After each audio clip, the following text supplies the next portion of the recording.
इस दुनिया में अभी भी ऐसे मौजूद हैं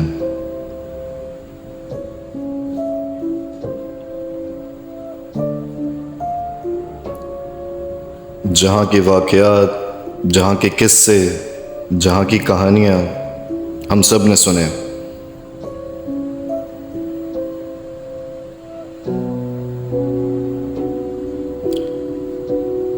लेकिन ये वो इन्फॉर्मेशन है जो हम तक पहुँची, इसीलिए हम उसके बारे में मालूमात हासिल रखते हैं। लेकिन कई सारी ऐसी कहानियां हैं, ऐसे वाक़यात हैं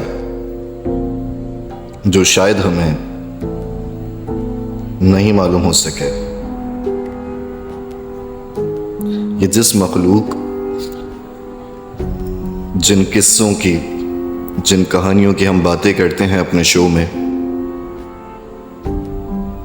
ये एक बहुत ही अलग चैप्टर है।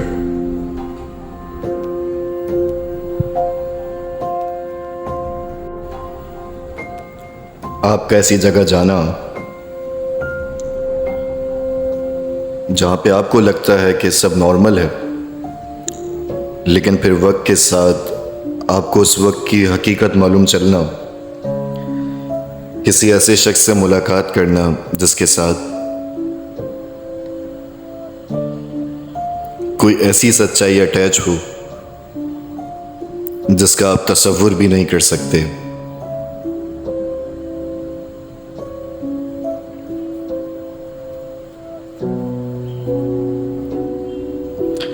एक ऐसी दुनिया के बारे में मालूमात हासिल करना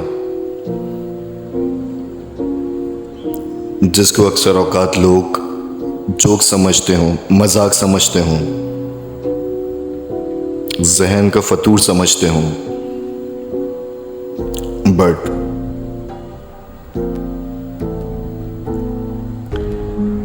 एक बात जरूरी है,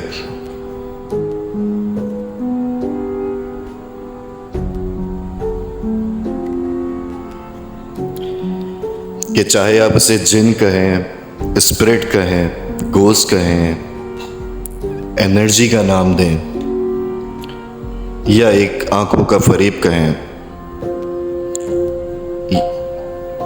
ये आपके और हमारे बीच में एग्जिस्ट जरूर करती है।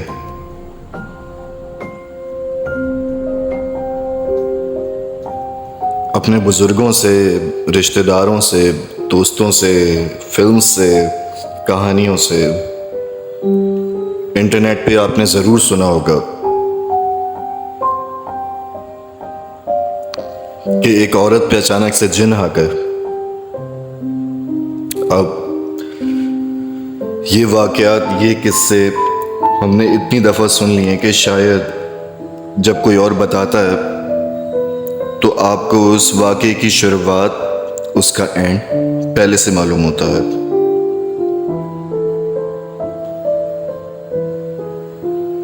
लेकिन उस वाक़े को ख़त्म होने के बाद जो सवालात आपके दिमाग में जन्म लेते हैं, उनमें ज़्यादातर ये होता है कि ये क्या बात हुई कि वो औरत खूबसूरत थी तो जिन उस पे चढ़ गया, जिन उस पे आशिक हो गया, और खूबसूरती क्या यही महराज है कि औरत खूबसूरत होगी तो जिन उस पे आशिक हो जाएगा? और जिन्नात कैसे ये तय कर लेते हैं कि ये खूबसूरत है, ये खूबसूरत नहीं है? उनका क्या मेयार है? बहुत सारे लोग ये समझते हैं कि ये एक ख्याली दुनिया है, झूठ पे दुनिया, झूठ पे मबनी है। ऐसा कुछ नहीं होता। लेकिन विद टाइम्स हम सब ने ही ये देखा है, पढ़ा है, इंफॉर्मेशन हासिल की है कि सिर्फ सब कॉन्टिनेंट का ही मसला नहीं है, बल्कि ये पूरी दुनिया का मसला है। पूरी दुनिया में ये डिबेट होती है, इस मखलूक के बारे में बातचीत होती है।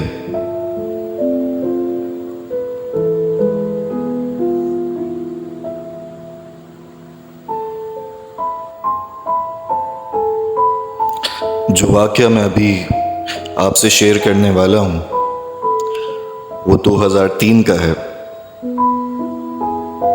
एक साहिबा ने अपनी ईमेल हमें भेजी, नाम लेने से मना किया है।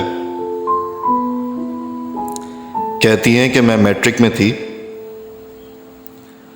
मेरे वालिद हमेशा मुझे खुद ट्यूशन्स देते थे क्योंकि मैं एक अच्छी स्टूडेंट थी, क्लास में हमेशा पोजीशन लेती थी। लेकिन मेरी ज़िद थी कि मैं मैट्रिक में बाहर से ट्यूशन लूँ। ऑब्वियसली बाकी दोस्तें भी मेरी बाहर से ट्यूशन्स ले रही थी, तो मुझे उसी ख्वाहिश में ये ख्वाहिश जन्म ली और मैंने वालिदैन से पुश किया कि मुझे ट्यूशन भेजना शुरू करें। वालिद साहब ने एक टीचर का इंतखाब किया। पता चला वो टीचर घर पे ट्यूशन्स देती हैं स्टूडेंट्स को। उन टीचर का नाम फ़रा था। मैं उन्हें मिस फ़रा कहा करती थी। मिस के घर जाना होता था शाम में और हम वहाँ जाके मैट्रिक की तैयारी करते थे। अभी 3-4 महीने ही हुए थे एग्ज़ाम्स में, तो मिस ने पढ़ाई के औकात बढ़ा दी। और अक्सर ऐसा होता था कि तमाम स्टूडेंट्स को फारिग करने के बाद वो इन साहिबा को अपने पास बैठा लेती थी फॉर एक्स्ट्रा ट्यूशन्स। कहती हैं दिन गुजरते गए, मेरी टीचर से मजाक होता गया।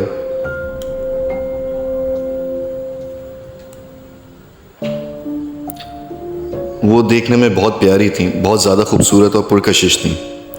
तो अक्सर मजाक में मैं उनसे कहती थी कि अगर मैं लड़का होता तो आपसे ज़रूर शादी करता, जिसको सुन के वो मुस्कुरा देती थी और हंस के बात टाल दिया करती थी।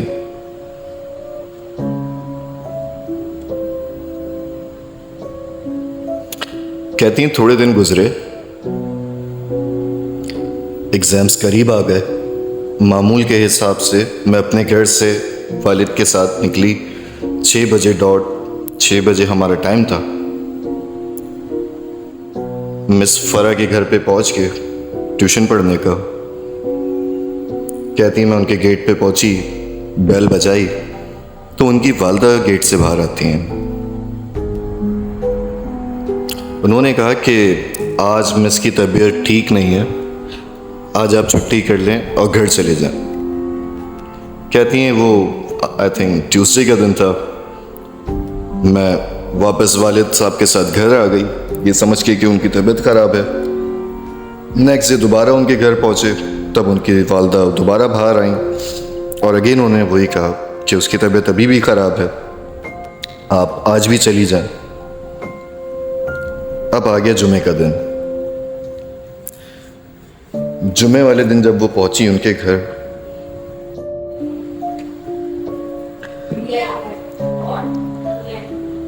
दोबारा वालदा ने कहा कि उसकी तबीयत आज बहुत ख़राब है और वो आज भी नहीं पढ़ा पाएगी। ये बात सुननी थी कि स्टूडेंट को थोड़ी सी परेशानी हो गई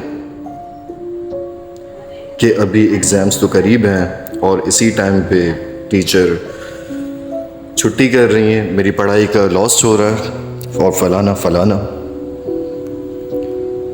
तो अभी ये बात हो ही रही थी कि घर से चीखने की आवाज़ें आना शुरू हुई, ऐसे जैसे कि मिस फ़रा ट्यूटर जो थी वो चीख के बोल रही हैं कि इसको अंदर जाने दें, पढ़ने दें इसको। तो वालिदा ने उस बच्ची से ये कहकर अंदर आने को कह दिया कि आप अगर खुद से पढ़ सकती हैं तो पढ़ लीजिए। बच्ची अपना बैग उठाए पहुंच गई कमरे के अंदर। कहती मैंने अपनी किताबें निकाली और रिवीजन करी कि उस कोने वाले कमरे में से चीखने चिल्लाने की आवाज़ें आना शुरू हुई। जब वो चीखना चिल्लाना ज़्यादा हो गया तो घर में मौजूद अफराद, भाई और वालदा उस कमरे की तरफ बढ़े। जैसे ही कमरे का दरवाज़ा खुला तो पता चला कि उस कमरे में उस ट्यूशन टीचर को कैद किया हुआ है। ये बच्ची बहुत परेशान हुई कि आखिर ऐसा क्या हुआ। वालिदा से पूछा कि क्या हुआ है, तो उन्होंने बताया कि इसके ऊपर जिन्नात का असर है।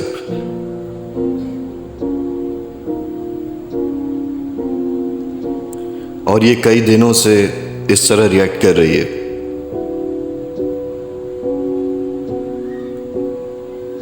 ये कहती है कि ये मेरा सुनना था। मेरा इंस्टेंट रिएक्शन यही था कि मैं दरवाजे की तरफ जाके देखूं कि आखिर क्या मामला है, टीचर की तबीयत कैसी है। कहती है मैंने दरवाजे से झाँका तो देखकर हैरान रह गई कि टीचर एक अजीब हुलिये में एक अलमारी के ऊपर बैठी हुई हैं। शक्ल ऐसी लाल हो रही कि किसी ने बहुत ज़्यादा मारा हो, बहुत बुरी तरह मारा हो, और आवाज़ ऐसी जैसे कोई मर्द बात कर रहा हो। उन्हीं के भाई ने उनको नीचे उतारा, बैठाया, थोड़ा सा काम डाउन किया, और फिर जब वो काम डाउन हो गई तो दोबारा दरवाज़ा लॉक करके जो भी उनकी घर की घरेलू मसरूफियात थी उसमें वो बिज़ी हो गए। इस स्टूडेंट को अजीब सा हुआ कि आखिर ये क्या हो गया। अभी ये कश्मकश चल ही रही थी कि उस कमरे के दरवाजे दोबारा धड़ शुरू हुई। दरवाज़ा खोला तो भाई ने उन टीचर को कमरे से बाहर निकाला। जब वो टीचर वॉशरूम जा रही थी, क्योंकि उन टीचर को वॉशरूम जाना था, वॉशरूम की तरफ जा रही थी तो उसकी तरफ देखती हैं, तो स्टूडेंट की तरफ गर्दन घुमाती हैं और हंसते हुए कहती हैं कि बताती हैं कि एक एबनॉर्मल हंसी में इनसे कहती हैं कि तुम इससे शादी करना चाहती थी ना, मैं इसको यहां से ही ले जाऊंगा। कहती हैं कि ये बात मुझे समझ नहीं आई उस वक्त कि ये क्या है। वो टीचर वॉशरूम चली गई, भाई बाहर खड़ा रहा इंतजार में। अब 10 मिनट हो गए, 15 मिनट हो गए, 20 मिनट हो गए, आधा घंटा हो गया। दरवाज़ा नॉक करें तो किसी की कोई आवाज़ अंदर से ना आए, कोई रिस्पॉन्स ना हो। बताती हैं दरवाजे को तोड़ा गया। तो टीचर जो थी वो शीशे के सामने बिल्कुल साकित खड़ी हुई थी, बिल्कुल स्ट्रेट। उनको पकड़ के वापस कमरे में ले ही जा रहे थे तो वो उसी लाउंज में कोलैप्स कर गई।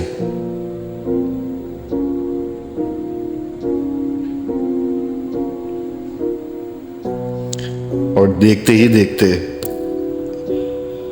इस स्टूडेंट के, उनकी वालिदा के, उनके भाई के सामने उस लड़की की डेथ हो गई।